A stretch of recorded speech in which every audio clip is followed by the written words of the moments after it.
현대인들은 자기 자신을 관리하는 일에 참 많은 관심, 또 시간, 자원을 투여하고 있습니다. 우리 사람들이 자기를 관리하는 일에 첫 번째는 지적인 일에 관리합니다. 아이가 태어나서부터 계속해서 죽을 때까지 가르치고 배우는 일에, 그래서 어떻게 하든 조기 교육을 시키려고 애쓰고 아이들이 글을 읽을 쯤 되면 부모님들의 행복은 더 커져갑니다. 그것에 그치는 게 아니라 사람은 죽을 때까지 배운답니다. 그래야 지적인 활동을 계속할 때 치매를 예방하며 건강해질 수 있기 때문이라고 합니다. 그래서 사람들이 자기를 관리하는 일에 지적인 관리를 합니다. 두 번째는 마음의 관리를 합니다. 이 마음 관리를 잘 해야 관계도 잘 맺을 수 있습니다. 그래서 이 마음의 억울함과 분함과 원통함을 풀어내고 마음이 평안하고 행복해지도록 마음을 관리합니다. 그래서 요즘 TV에 어느 방송에 인기 있는 것처럼 금쪽이라고 하는 이름을 부르며 아이들 또 부부들 가정의 문제를 다루는 그 핵심은 보면 마음을 다스리고 마음을 관리하는 겁니다. 왜? 마음의 관리가 행복과 직결되고 인간관계에 직결되고 아름다운 공동체를 이루는 일에 밑거름이 되기 때문에 그렇습니다. 또 사람들은 의의 관리를 합니다. 어떤 결단력, 꿈, 소망, 비전을 의라고, 의지라고 이렇게 이야기합니다. 그래서 인생의 꿈, 나는 무엇을 위해 살 것인지 인생의 꿈을 꾸고 비전을 갖고 살아가며 그 일을 이루기 위해 온갖 어려움과 시련들을 견디며 정상에 오르기를 소원하는 사람들이 있습니다. 그래서 사람은 기본적으로 이런 지적인 관리, 마음의 관리, 그리고 뜻, 비전의 관리를 함으로써 사회생활을 할 때 일정하게 성공했다고 하는 삶을 누리고, 그리고 인간다운 삶을 산다고 그런 자부심을, 그리고 그 기쁨을 누리기를 원합니다. 사람이 그것에 멈추는 것이 아니라 시간을 잘 관리하고 또 인간을 잘 관리하고 그리고 건강을 잘 관리함으로써 자기 관리를 합니다. 나이가 들수록 나 자신도 그렇고 우리도 모르게 점점점 관심 없던 관심이 하나 생기게 되는데 그것은 건강 관리인 것입니다. 저도 젊었을 때는, 더 젊었을 때는 어르신들이 보면 채널을 틀면 늘 건강의 이야기예요. 아니 매일 그렇게 보십니까? 그렇게 이야기하던 저였는데 어느 순간 보니까 저도 틀면 건강이더라고요. 그래서 나이가 들어가고 있구나 하는 것을 생각해 봅니다. 그리고 우리 시니어 속회와 선교에서 모이면 늘 그런 건강에 대한 문제를 가지고 기도합니다. 왜? 건강을 잃으면 지정이 다 잃어버리기 때문에. 그래서 건강 관리하려고 합니다. 그 건강을 관리함으로써 자기를 돌보고 자기를 관리합니다. 근데 우리가 관리해야 할 것 중에 하나가 있는데 아주 중요한 관리인데 그 관리가 바로 재산 관리입니다. 마지막에 이 재산을 어떻게 관리할 것인가? 이 재산을 관리하는 것이야말로 가장 영적이고, 그리고 영적인 일이 바로 재산을 관리하는 일에 그대로 드러난다고 하는 사실입니다. 그래서 우리가 관리해야 할 것 중에 관리해야 할 것, 그것은 바로 재산의 관리요. 그것은 바로 내 영적인 관리와 직결되어 있다고 하는 사실입니다. 오늘 자기를 돌보는 일에 재산을 관리하는 일이 어떻게 영적으로 관계 있는 일일까요? 오늘 말씀을 통해서 함께 은혜를 누리고자 합니다. 오늘 본문에 나오는 비유는 현대인들이 가장 사모하는 사람들의 모습이 있습니다. 오늘 우리 현대인들이, 이 시대 사람들이, 또 그리스도인조차도 이 비유에 나오는 부자의 모습을, 그의 성공한 모습을 꿈꾸지 않는 사람은 거의 없을 것입니다. 세상 사람과 그리스도인 사이에 다른 점이 점점 희미해져 가고 있는 이 시대에 오늘 이 말씀이 우리에게 현대인의 모습의 가장 이상적인 모습이기도 하지만, 또 한편에서는 그리스도인들에게 이 말씀은 피하고 싶은 말씀이기도 한 것입니다. 왜 그럴까요? 오늘 말씀에 보면 한 부자의 이야기가 나옵니다. 이 한 부자는 어떤 사람일까요? 17절 말씀에 보면, 16절 말씀부터 보면 한 부자가 그 밭의 소출이 풍성했다고 했습니다. 밭의 소출이 풍성했다고 했습니다. 근데 이 한 부자는 문제가 생겼는데, 그 문제의 원인은 뭐냐면 그 소출이 풍성한 것이 문제예요. 이 부자의 문제는 부 때문에 문제가 됐다고 하는 사실이에요. 왜요? 오늘 말씀 보니까 16절에 있는 것처럼 그 땅에 그 밭의 소출이 풍성하며, 근데 그 앞에 있는 말이 뭐냐면 한 부자 이랬어요. 부자인데 그의 걱정은 부 때문에 걱정하는 거예요. 계속 부가 쌓이니까 걱정되는 거예요. 그래서 17절 말씀 보면 그가 생각하여 이르되 내가 곡식 쌓아 둘 곳이 없으니 어찌할꼬. 사회적으로, 경제적으로 그의 입지가 든든히 서가고 성공적인 삶을 살게 되는데 그가 걱정거리가 생긴 것입니다. 왜? 더 복을 받으니까, 사회적으로 더 물질의 축복을 받게 되니까. 그래서 그가 이런 고민을 합니다. 17절 말씀, 심중에 생각하여 이르되, 마음으로 자기가 생각하는 거예요. 뭐라고요? 내가 곡식 쌓아둘 곳이 없으니 어찌할꼬. 걱정이 되는 거죠. 어떻게 하면 좋을까? 방법을 찾는 거죠. 그래서 그 방법을 찾는 게 이거예요. 18절 말씀, 이르되 내가 이렇게 하리라. 내 곡간을 헐고 더 크게 짓고 내 모든 곡식과 물건을 거기 쌓아두리라. 큰 곡간을, 지금 곡간을 다 채웠단 말이죠. 근데 이 곡간을 헐고 다시 짓겠다는 거예요. 큰 곡간을 져서 거기에 부족함 없이 채워주고 채워서 가득하게 하겠다는 거예요. 그리고 하는 말이 그 다음 말입니다. 그 다음 말이 바로 이렇게 이야기합니다. 19절 말씀, 내가 내 영혼에게 이르되 영혼아 여러 해 쓸 물건을 많이 쌓아두었으니 평안히 쉬고 먹고 마시고 즐거워하자 하리라. 곡간 짓는 거 할 수 있어요, 그죠? 즐기고 먹고 마시고 할 수 있어요.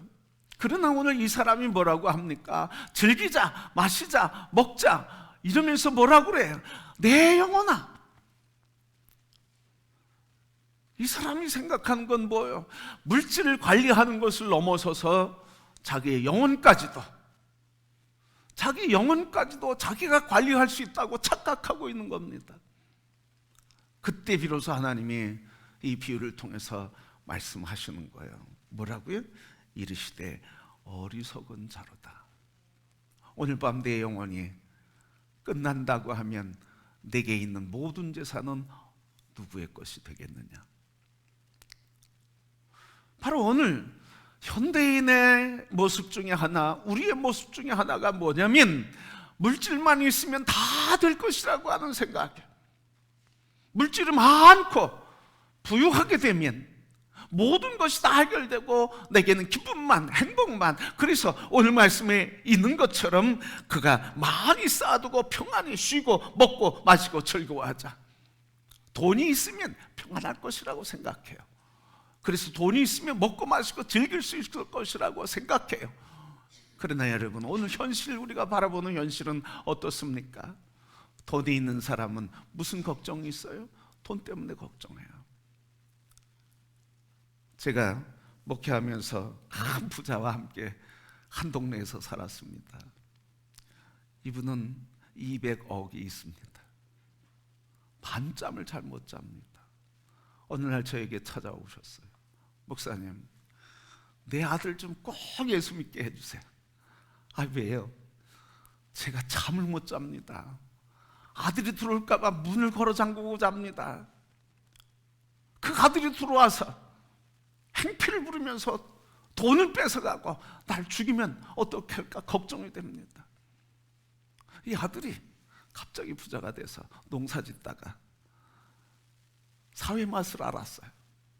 그리고 밤마다 저 휘황찬란한 그곳으로 가는 거예요. 밤새도록 먹고 마시고, 그리고 사람들 만나고, 그러면서 하는 게 뭐겠습니까, 여러분? 그러니까 이 아버지가 늘 돈에 부족해서 굶주려 있는 아들을 늘 자기를 찾아와서 힘들게 하는 이 아들 때문에 문을 걸어 잠그고 자는 거예요. 그래서 목사님, 제발 내 아들 예수 믿게 해주세요. 먼저 그러면 어르신이 예수 믿어야 되겠습니다. 그랬더니 그건 아니고요.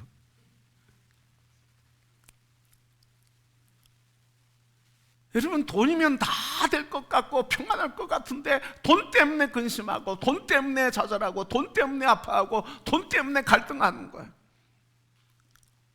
오늘 우리가 그렇게 사모하고 갈망하고 그렇게 탐하는 돈 때문에 사실 우리가 평안을 누릴 수가 없어요. 한 통계가 조사를 했는데 사람이 얼마 있으면 만족할까?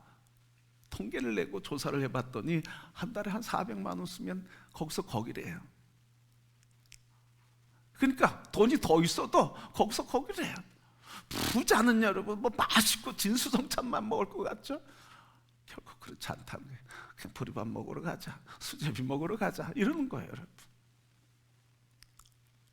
성도 여러분, 오늘 우리의 이 부자의 이야기를 통해서 우리에게 가르쳐 주시는 말씀을 기억하기를 소원합니다. 부가 우리의 행복과 평안을 보장해 주지 못한다고 하는 사실을. 오늘 이 부자를 그래서 사람들은 어리석은 부자의 비유라고 얘기해요. 성도 여러분, 바로 이렇게 이 사람이 돈이 있으면 자기의 마음도 자기의 삶도 평안할 것이라고 생각했지만, 그러나 이 돈 때문에 갈등하고 마음이 상처받고 불안과 두려움 속에 빠지게 되는 것이고, 결국 이 돈 때문에 모든 것이 될 수 있지만 착각 속에 살게 된다는 거예요. 모두 하나님도 내 마음대로 할 수 있다. 돈이면 내 영혼도 내 마음대로 할 수 있다는 건 뭐예요? 그것은 하나님도 내 마음대로 할 수 있다. 하나님과 관계없는 삶을 사는 거죠. 이 삶은 뭐예요? 어리석은 자요. 내 영혼을 오늘 내가 데리고 가면 어떻게 할 것인가? 어리석은 자라고 말하는데 누가복음 15장에는 이 어리석은 자를 다른 말로 표현하는데 허랑방탕한 자라고 표현해요. 왜 허랑방탕하고 어리석은 자입니까? 돈을 쓰는데 하나님과 관계없이 쓰는 거예요. 그걸 다 허랑방탕이라고 누가복음 15장에는 말씀하고 있어요. 아무리 돈이 많고 아무리 지식이 많고 아무리 마음이 행복해도 재물의 사용에 있어서 하나님과 관계없이 쓰는 사람은 허랑방탕한 어리석은 자라고 말씀하고 있습니다. 그렇게 오늘 우리가 나를 위해서 관리해야 될 가장 중요한 것 중에 하나가 바로 이거예요. 지적인 관리든 마음의 관리든 우리의 의지의 관리고 뜻의 비전의 관리든 우리의 모든 관리에 있어서 내게 주신 모든 것들이 하나님의 영광을 나타내고 있는가? 성도 여러분, 오늘 본문의 말씀은 바로 핵심은 그겁니다. 네가 뭘 돈 가지고 다 할 수 있다고 그러는데 내 영혼이 죽으면 그 돈도 소용이 없다 하시면서 하나님 이렇게 말씀하셔요. 마지막에 자기를 위하여 재물을 쌓아두고 하나님께 대하여 부요하지 못한 자가 이와 같으니라. 자기를 위하여 부유하지만 하나님께는 가난한 사람이래요. 부하지 못한 사람이래요. 그러니까 오늘 이 말씀을 통해서 우리에게 주시는 것이 이 재산의 관리를 잘 하라는 거예요. 어떻게? 하나님께 부하도록, 하나님께 부유한 자로 재산을 관리하라는 거예요. 하나님께 부유한 자에 대한 재산 관리는 뭐겠습니까? 그것은 바로 오늘 누가복음 16장에도 12장에도 나오지만 마태복음 25장에 있는 것처럼 가난한 자, 고아, 과부, 나그네 된 자, 갇힌 자를 돕고 섬기는 것. 그래서 하나님의 영광을 위해 사용하는 것이 하나님께 부유한 자라 그렇게 말씀하셨어요. 그래서 하나님 우리에게 주신 말씀, 우리에게 주신 가르침, 오늘 우리에게 관리해야 할 재산 관리는 곧 영적인 관리라는 게 바로 이런 겁니다. 우리의 재산의 관리를 어떻게 하느냐에 따라서 하나님 앞에 부유한 자가 되고 가난한 자가 될 수 있다고 하는 사실이에요. 오늘 우리가 모두 하나님께 부유한 자가 될 수 있기를 주님의 이름으로 축복합니다. 그래서 재산 관리는, 재물의 관리는 곧 영성의 관리예요. 영성의 관리는 곧 재물의 관리와 직결되어 있다고 하는 말씀입니다. 그래서 우리가 돈을 어떻게 쓰나, 어디에 쓰는가 보면 그분의 영성이, 그분의 관심이 뭔지를 알 수 있다는 말씀이에요. 여러분, 그래서 우리가 재물의 관리는 영혼의 관리와 직결되어 있는데, 여러분 먼저 우리가 부유하다고 하는 의미가 뭘까 하는 거예요. 부유하다, 하나님께 부유하다고 그러는데 하나님께 부유하다는 게 무슨 뜻일까? 이 하나님께 부유하다고 하는 말은 누가복음 12장 31절에 나오는데, 다만 너희는 그의 나라를 구하라, 그리하면 이것들을 너희에게 더하시리라.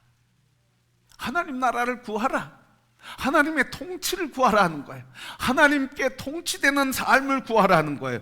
그래서 하나님이 통치하시는 나라, 내 삶이, 내 건강, 지정의와 자기 시간과 재물과 건강과 모든 것에 하나님이 통치하심을 구하라고 하는 말씀이에요. 하나님이 다스리고 인도하시는 삶을 살라고 하는 말씀이죠. 그래서 재물도 하나님이 영광을 위해, 하나님이 다스리는 일에 재물이 쓰이는 것, 그게 바로 영적인 일이란 말이죠. 그게 하나님 일이란 말이죠. 그게 하나님께 부유하다고 하는 말입니다. 여러분, 세계에서 제일 부자 나라가 미국이에요. 세계 경제를 흔들잖아. 지금 세계 경제가 미국 때문에 휘청휘청하죠. 세계 국가가 지금 미국 때문에 지금 아주 움츠리고 있어요. 세계 최강국이죠. 그런데 이 미국이 세계 선교에 선교사를 제일 많이 보냅니다. 선교비를 제일 많이 보냅니다. 어떻게 이럴 수 있을까요? 이들이 선교사와 선교비를 제일 많이 지출하는 이유는 첫 번째, 부자 나라이기 때문에 그럴 수 있죠. 그런데 이거 가지고 설명이 안 되는 거예요. 왜? 부자 나라고 다 선교비, 선교사 많이 파송하는 것이 아니기 때문에. 그리고 우리나라는 선교사 세계에서 두 번째로, 선교비 두 번째로 많이 보내는 나라예요. 좀 이제 이번에 순위가 좀 뒤쳐져 있어요. 3위, 4위 이렇게 뒤쳐져 가고 있어요. 여러분, 왜 재물을 하나님의 영광을 위해 쓰는 것이 영성이고 하나님께 부유한 자일까? 오늘 여러분, 이 재산을 미국인들이 유산을 남기는데, 많은 사람들이 유산을 남길 때 자녀들에게도 남기지만 우리가 종종 뉴스를 듣고 또 역사를 통해서 보면 이 재산을 관리하는데 자녀들에게 주질 않아요. 학교를 세우고 병원을 세우고 교회를 세우고 신학교를 세우고 그리고 교회에 기부하고 선교단체에 기부하고 그런 일에 써요. 장학금에 쓰이고요. 그러니까 미국이 세계 선교비가 가장 많을 수 있는 것은 뭐예요? 기부를 많이 한다는 거예요. 하나님이 주신 재물을 하나님의 영광을 위해 교회를 세우고 신학교를 세우고 세계 선교단체에 보내고, 우리나라도 미국의 선교가 80년대 후반까지 들어왔습니다. 그 선교비를 받고 한국교회가 부흥할 수 있었던 겁니다. 근데 이 재산을 하나님의 영광을 위해 선교비를 보내면서 교회에 보내면서 신학교를 세우면서 뭐라고 합니까? 이것은 하나님이 나에게 주신 축복이고, 그래서 이 하나님 주신 축복을 하나님 영광을 위해서 나는 쓸 뿐이다. 이것은 나에게 주신 분깃이니, 그리고 너희들은 하나님이 또 너희에게 주신 분깃을 줄 것이다. 나의 분깃 가지고 하나님의 영광을 위해 쓴다, 이거예요. 그러니까 재산을 하나님의 영광을 위해 쓰면서 자녀들에겐 뭘 남겨주는 거예요? 나에게 주신 축복의 하나님, 그 하나님이 너희 하나님이다. 나에게 주신 축복 내가 하나님께 영광 돌리니 너희들도 너희에게 주신 하나님의 축복을 하나님의 영광을 위해 사용해라. 이게 200년 넘게 이어져오는 역사입니다. 미국이 무슨 제국 뭐라고 해도 영적으로 하나님의 나라와 영광을 위해 가장 영광스럽게 돈을 쓰고 있는 한 부분이 있다고 하는 사실이에요. 그래서 이 재산의 관리, 유산의 관리는 바로 영적이라고 하는 사실이에요. 그러기에 성도 여러분, 유산을 관리할 때 하나님의 영광을 위해 관리하는 성도가 되시기를 바랍니다. 시니어 선교 때도 예배 때도 말씀드렸지만 우리 유산 관리 잘 하셔야 돼요. 어떤 분은 다 미리 줬어요. 그랬더니 다 주고 나니까 자식들이 안 온대. 섭섭해서 눈물을 흘려요. 너무 미리 줬다고요. 근데 남겨놨어요. 남겨놨는데 그 유산 가지고 자녀들이 행복하게 나눠 가지면 좋은데 유산 가지고 싸워요. 오늘 본문 말씀이 그것 때문에 나온 겁니다. 13절부터 15절이 바로 그 말씀이에요. 한 사람이 와서 예수님께 물은 거예요. 뭐라고? 예수님, 내 형에게 명하여 유산을 나에게 넘기라고, 남겨달라고, 나에게 나눠달라고 하옵소서. 예수님께서 하시는 말씀이, 이 사람아, 내가 너희의 재판장으로 삼아, 내가 너희의 재판관이냐, 유산을 상속하는 것을 나눠주는 자냐 하면서 이 비유를 얘기하는 거예요. 여러분, 바로 이 형제간의 유산 문제 때문에 갈등과 다툼이 생긴 거예요. 탐욕에 대해서 예수님 말씀하시는 거예요. 탐욕을 없앨 수 있는 방법이 뭐냐, 탐욕을 없애야 되는데 어떻게 해야 되느냐. 오늘 그 탐욕에 대한 문제를 얘기하면서, 오늘 어리석은 부자를 이야기하면서 오늘 우리에게 유산의 문제, 재물의 문제, 탐욕에 붙들리지 말고 물질의 문제를 통해서 자기 관리를, 자기 돌봄을 잘 하라는 거예요. 왜? 유산의 문제, 재물의 문제가 영혼의 문제까지 관계되어 있으니까. 오늘 이렇게 영적인 문제, 오늘 우리에게 탐심의 문제가 있으니까 유산 관리 잘 하시는 성도가 되기를 축복합니다. 그 유산에 하나님 영광을 위해 분깃을 내어드리기를 축복합니다. 바로 하나님 영광을 상속하는 유산, 그게 하나님께 부요한 자예요. 그게 신앙을 유산으로 남겨주는 사람이에요. 저희 어머니나 아버님도 소천하시면서 유산을 남겨주셨습니다. 참 없는 유산이에요. 없는 유산인데요, 어머니가 저한테 이렇게 얘기하시더라고요. 한 목사는 목사니까 이거 형에게 주자, 이러시더라고요. 그래요, 그렇게 하시죠. 한 목사는 목사님, 한 목사는 하나님 계시니까 하나님이 채워주시겠지, 그러시더라고요. 근데 제 마음이 기뻤을까요, 섭섭했을까요? 섭섭했어요. 그래서 마지막 부탁드렸어요. 어머니, 저에게 주실 그 현금들 가지고 그냥 주지 마시고 그거 가지고 우리 장학회를 하나 만듭시다. 그래서 형제들이 그렇게 하자고, 형제들끼리 마음을 모으는데 처음엔 그렇게 하자 그랬어요. 근데 그게 못 이루어졌어요. 제가 지금도 그게 마음이 아파요. 그거 현금 있는 거 몇 푼 이렇게 나눠 가지면 쪼개면 아무것도 아니야.